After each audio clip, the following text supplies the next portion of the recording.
Warahmatullahi wabarakatuh. Nama saya Baik Krisna Mukti.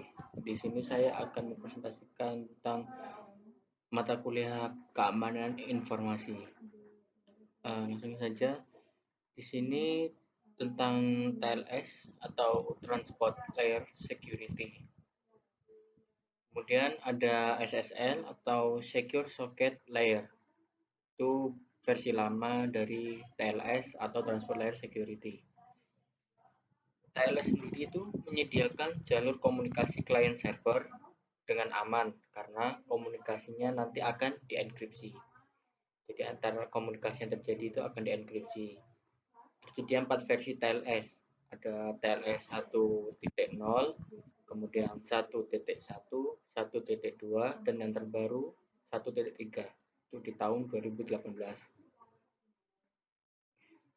Kemudian TLS banyak digunakan sebagai pengaman protokol lain atau HTTPS.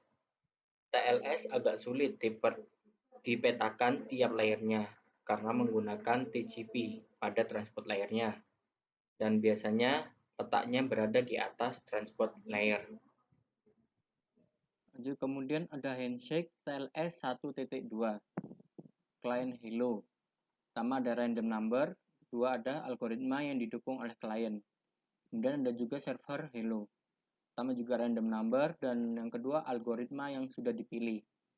Jadi berikut yang akan diakses klien hello dan server hello. Kemudian ada sertifikat server. Sertifikat server itu adalah web browser untuk mengirimkan validasi asli atau tidaknya. Jadi untuk mengirimkan validasi keasliannya.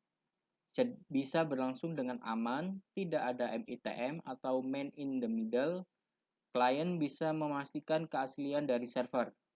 Jadi tidak ada perantara, tidak ada perantara atau kalau transaksi jual beli itu seperti regbar seperti itu. Kemudian ada server key. Yang pertama, parameter public development. Terjadi pengiriman parameter publik pada development apabila key exchange yang dipilih sebelumnya adalah algoritma Diffie-Hellman ephemeral. Maka server akan mengirimkan parameter publik yang dilindungi oleh digital signature. Jadi digital signature ini di sini fungsinya untuk memastikan parameter publik yang dikirimkan oleh server. Jadi disinilah pentingnya digital signature. Jadi bisa terjaga keasliannya dan belum pernah digonta-ganti oleh orang lain. Jadi keasliannya dapat terjaga. Klien bisa memverifikasi keaslian pesan yang dikirimkan menggunakan sertifikat yang sudah dipilih. Jadi pada intinya server mengirimkan parameter public Diffie-Hellman setelah dikirimkan. Klien mengirimkan sesuatu ke server berdasarkan key exchange yang digunakan. Nah, kemudian yang pertama tadi yang saya jelaskan adalah parameter public Diffie-Hellman, kemudian yang kedua ada digital signature. Lanjut, kemudian ada algoritma yang didukung oleh TLS 1.2. Yang pertama ke exchange. Ada RSA, DH Diffie-Hellman, DHE Diffie-Hellman ephemeral, SIDH, dan SIDHE. Jadi ada 3 parameter yang didukung. Enkripsi, ada AES, RC4, 3DES. Di sini AAS sifatnya yang paling penting. Kemudian ada hash, SHA dan variannya MD5. Kemudian ada digital signature, ada DSA, RSA, ICDSA. Dalam RSA key exchange, key digenerate tanpa Diffie-Hellman. DHE Diffie-Hellman ephemeral, setiap sesi yang dilakukan server menggenerate setiap parameternya. DH atau Diffie-Hellman parameternya terkandung dalam sertifikat server. DHN server menggenerate parameter DH atau Diffie-Hellman. Kemudian TLS 1.2 mendukung RSA dan DH, tetapi tidak disarankan karena kurang aman. Jadi disarankan menggunakan DHE sekali pakai. atau DV-Hellman ephemeral sekali pakai. Kemudian langkah umum TLS, ada handshake.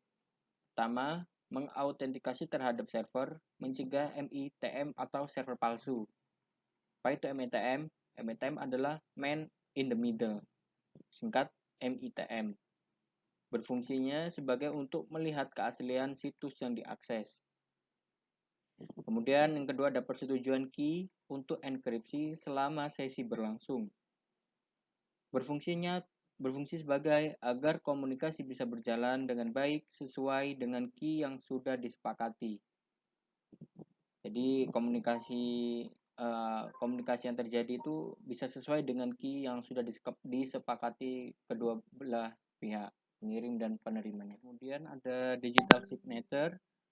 Langkah-langkahnya adalah langkah-langkah dari digital signature. Yang pertama, pengirim menghitung isi pesan dan mengenkripsi pesan menggunakan digital signature pengirim dan membentuk digital signature. Kemudian yang kedua, pengirim mentransmisikan digital signature dengan pesan. Yang ketiga, penerima mendekripsi digital signature menggunakan kunci publik pengirim, membuat ulang isi pesan pengirim. Kemudian yang terakhir, penerima menghitung isi pesan dari data pesan yang diterima dan memverifikasi bahwa kedua pesan yang dikirimkan itu adalah sama. Oke, kemudian lanjut TLS 1.3. TLS 1.3 ini dibentuk pada tahun 2018 dan secara teknis TLS 1.3 ini merupakan iterasi atau perkembangan generasi ke-7 dari protokol SSL. TLS 1.3 merupakan proyek perkembangan TLS 1.2 yang dikembangkan dan disempurnakan selama 10 tahun pengerjaan. Terjadi perubahan sebanyak 28 kali konsep TLS 1.3 setelah pertama kali dirilis pada tahun 2014. Selama proses pengembangan protokol ini diuji dan ditinjau oleh banyak vendor seperti Google, Cloudflare, Mozilla, untuk memastikan bahwa TLS 1.3 dapat terkonfigurasi dengan baik. Kemudian lanjut ke handshake TLS 1.3. Pada TLS 1.2, proses handshake membutuhkan 2 kali proses antara server dan browser. Sedangkan pada TLS 1.3 hanyalah 1 kali. Hanya 1 kali proses. Pada proses ini, tim IETF melakukan reduksi proses negosiasi dari proses pertukaran kunci serta perluasan skema digital signature. Proses handshake ini akan mempercepat koneksi ke situs yang aman dengan tingkat latensi yang lebih baik. Selain proses handshake, ada fitur yang dapat mempercepat proses koneksi, yakni fitur Zero Round Trip Time Residential atau disingkat Zero RTT. Fitur ini memungkinkan dimulainya sesi yang cepat pada pengunjung yang baru mengunjungi situs website. Jadi dengan upgrade TLS 1.2 ke TLS 1.3 ini dapat membantu kita dalam meningkatkan keamanan website dan keamanan informasi data pelanggan. Saya rasa cukup. Mungkin itu salah satu perbedaan TLS 1.2 dan 1.3-nya, perbedaan dan secara fungsionalnya juga dan cara kerjanya juga. Mohon maaf kurang lebihnya Bapak Pangestu. Saya mohon maaf. Assalamualaikum warahmatullahi wabarakatuh.